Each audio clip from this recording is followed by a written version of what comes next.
الله الرحمن الرحیم.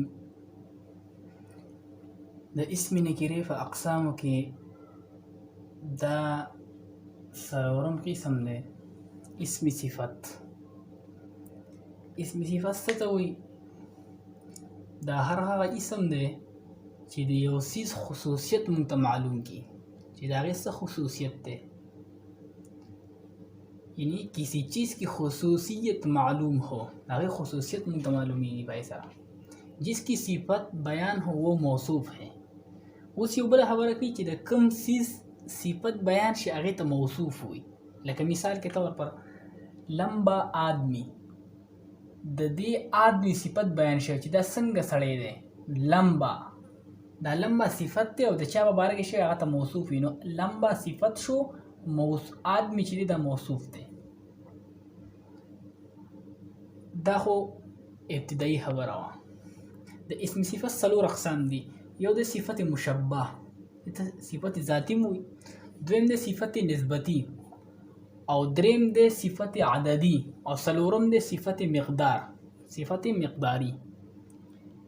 د ټول ناول وضاحت ته دې خبرې پکار ده چې صفت مشبه څه ته وي. دا اولنی قسم دی د اسم صفت. صفت مشبه دی ته وایي چې هغه وصف دغه پورې خمیشوالی او یا هغه د ذات پورې. لکه مثال کې طور پر ذخور ذهین لڑکا ہے، نو دلته د ذهین چې دا وصف دی او هغه وصف دی چې هغه صفت مشبه ذاتی وصف دی. ذهین ذهانت دغه ذاتی وصف دی. د جوړولو طریقه دې څنګه بیان کې قاعده اولنې خبره دا چې کله ته د یو اسم په اخر کې الف ولګې د هغې سره صفت مشبه جوړیږي. لکه مثال کې طور پر بوک شو ولګا، نو اوس د دې نه چې ته صفت جوړه، صفت مشبه جوړی، نو په دغه بوک ته بهر کې الف ولګو، نو بوکا دا صفت مشبه شو. دا شان پیاس، نو پیاسا. دویمه خبره دا چې اسم مصدر نه څنګه جوړیږي، نو هغه یو څو مثالونه دي. لکه جګړنا، دا مصدر دی، دې چې ته هغه دې نه جګړالو، جګړالو جوړ شي، یعنی تر د صفت شو، صفت مشبه چې کله جوړی. دا شان لکیل نانا کلاړي جوړیږي، دا صفت مشبه ده. لڑنا لڑا کا، اور ہنسنا سے ہنسوڑ. وہ دریم طریقه چې د حاصل مصدر نه څنګه جوړیږي. نو د حاصل مصدر په اول کې به حرف نه پې ولګوي، بس لکه ډر دی، نو په اول کې نه ولګوه، نډر نډر. 4 نمبر دی فارسی، چې فارسی زبان کې څنګه دي. نو فارسی زبان کې څو مثال لکه بلند صفت مشبه ده، سیاه، سفید، نیک. دا یو څو الفاظ دي چې د مثال کې طور پر د فارسی زبان کې دغه شان صفات مشبه استعمالیږي. د دې څه قاعده کلیه نشته. اوس یو بله خبره کوي چې کله د صفت مشبه په اول کې ته لاحقه لګئ، په آخر کې یعنې په آخر کې یو څو حروف چې هغه ته ولګئ، په خپله به د صفات مشبه جوړیږي. لکه مثال کې طور پر الف لام ح الا، لکه کوړیالا. نو دا کوړیا چې دی دا یو کوړیا دا یو خپل لفظ دی، آخر کې لاحق چې ته لګئ کوړیا، کوړیالا، الف لام ح په آخر کې ولګئ، نو کوړیالا شو. یا کوړی نه کوړی نه کوړیالا شي. دا شانتې په آخر کې د کاف ولګئ، لکه فرچاک. نو اصل کې پرچار دی. دا فرچاک معنی فرچارکو معنی دا ده چې صفت مشبه ته جوړ شو، په آخر کې کاف ولګئ. دا شانتې وان په آخر کې ولګئ، صفت مشبه ته جوړیږي، لکه بګوان.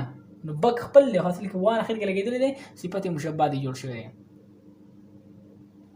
او په عربی کې چې اسم تفضیل اسم صفت مشبه جوړی په اسم صفت کې، نو د هغې اسانه طریقه ده چې په وزن د فعیل به راځي، لکه بخیل، پتین، خسین.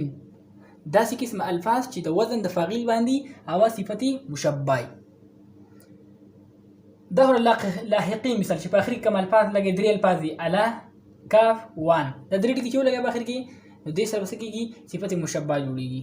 اوس د سابقي مثالونه چې په اول کې الف ولګي، د هغې نه به صفت مشبه جوړیږي، لکه اټل. دا سره کې ټل دی، خو چې الف ته مخکې ته ولګو نو اټل شو. لکه دا شانتې امر. دا شانتې دویم دی ان، الف نون ان، لکه انمول، انپړ په اول کې چې کوم ته لګئ. بل دی بن، بن دیکا، بن دی په اول کې ولګو، دیکا دیکا خپل دی په اول کې د بن ولګو، دې نه څه جوړ شو، اسم صفت مشبه جوړ شو. بل دی څلورم بې، بے غیرت، بے خوف، بے شرم. په اول کې چې کوم بې لګئ سابقه، نو دا دې نه اسمي صفت مشبه جوړیږي.